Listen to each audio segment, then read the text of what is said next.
مولا نے پہلی وصیت فرمائی، اے حسن و حسین میں علی تمہیں وصیت کرتا ہوں ہمیشہ اللہ سے ڈرتے رہنا۔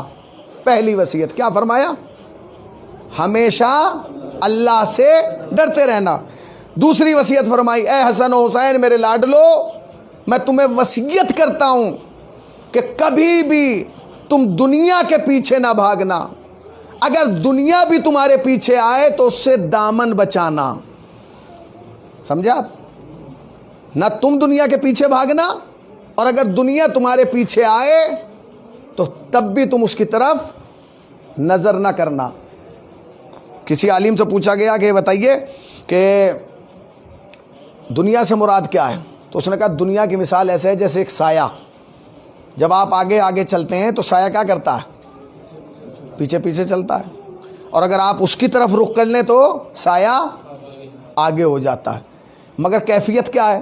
کیفیت یہ ہے کہ اگر آپ تیز چلیں گے تو سایہ تیز چلے گا، اگر آپ آہستہ چلیں گے تو سایہ آہستہ چلے گا، اگر آپ بیٹھ گئے تو سایہ بھی بیٹھ جائے گا، اگر آپ اٹھ گئے تو سایہ بھی اٹھ جائے گا، اگر آپ لیٹ گئے تو سایہ بھی لیٹ جائے گا۔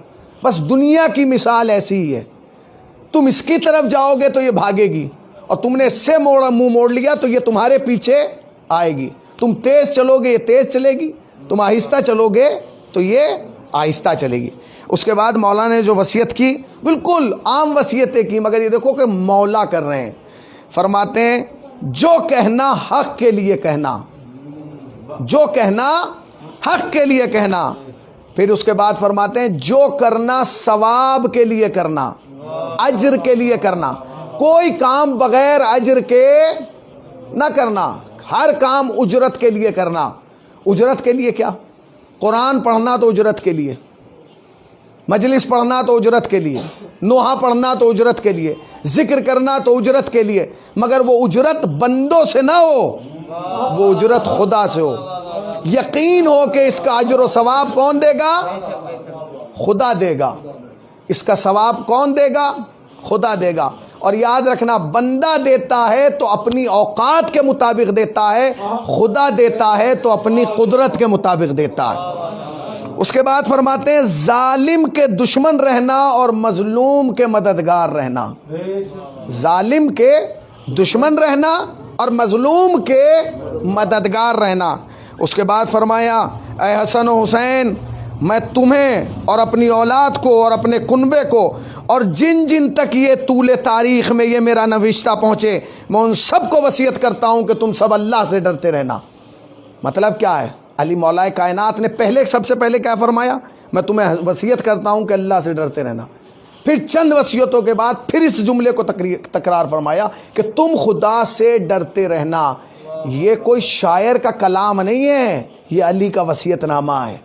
کس کے لیے کہا ہے؟ یہ ہمارے لیے کہا ہے، یہ آپ کے لیے کہا ہے، یہ ان لوگوں کے لیے کہا ہے جو طول تاریخ میں آئیں گے، یہ ان لوگوں کے لیے کہا ہے جو علی کی ولایت کا اقرار کرتے ہیں، یہ ان لوگوں کے لیے کہا ہے جو علی کے نام پہ مرتے ہیں، یہ ان لوگوں کے لیے کہا ہے جو علی کے نام پہ جیتے ہیں۔ فرمایا میں تمہیں، اپنی اولاد کو، اپنے کنبے کو اور طول تاریخ میں جتنے لوگوں تک یہ میری تحریر پہنچے ان سب کو میں یہ وصیت نامہ کرتا ہوں۔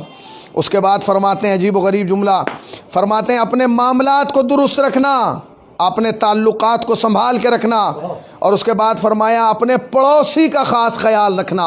اللہ اکبر! علی وصیت کر رہے ہیں۔ بھائی وصیت آخری وقت میں ہوتی ہے نا، آدمی وصیت کرتا ہے زمین جائیداد مکان، یہ علی کیا وصیت کر رہے ہیں؟ فرماتے ہیں اپنے پڑوسیوں کا خیال رکھنا۔ کیوں؟ اس کی بھی وجہ بتائی، اس لیے کیونکہ میں نے تمہارے نانا رسول اللہ سے سنا ہے کہ اگر کوئی انسان اپنے ہمسائے کے ساتھ اچھا سلوک کرتا ہے تو اس کا ثواب ایک عام روزے سے زیادہ ہے۔ یعنی ایک انسان اگر ماہ رمضان کے علاوہ کوئی روزہ رکھے تو اس کا ثواب اس سے کہیں زیادہ ہے۔ اس کے بعد فرماتے ہیں دیکھو یتیموں کا خیال رکھنا، یتیموں کے لیے اللہ سے ڈرتے رہنا، ان کے لقمے کا خیال رکھنا۔ اور عزیزان گرامی اس کے بعد فرماتے ہیں قرآن پر کے بارے میں اللہ سے ڈرتے رہنا۔ یہ جو جملہ ہے یہ سنیے گا، عجیب و غریب جملہ ہے۔ فرماتے ہیں قرآن کے بارے میں اللہ سے ڈرتے رہنا۔ مولانا وسیم صاحب اس کے بعد جو جملہ ہے وہ عجیب و غریب ہے۔ اب دیکھیے ہر انسان اپنے معیار پہ گفتگو کرتا ہے نا، مولا کائنات نے کس معیار پہ جا کے گفتگو کی؟ فرماتے کہیں ایسا نہ ہو کہ قرآن کے سلسلے میں کوئی غیر تم پر سبقت لے جائے. نہیں پہنچے، اب علی کا غیر دیکھتے چلے جاؤ اور پہچانتے چلے جاؤ. کہیں ایسا نہ ہو کہ تمہارا غیر علی جانتے تھے کہ ایک دن غیر سبقت لے جائے گا، لہذا فرمایا کہیں ایسا نہ ہو کہ کوئی غیر تم سے قرآن مجید کے سلسلے میں سبقت لے جائے، وہ تم سے آگے بڑھ جائے، اس کا خیال رکھنا. اللہ اکبر. ایک صلوات پڑھیں پر محمد والے محمد.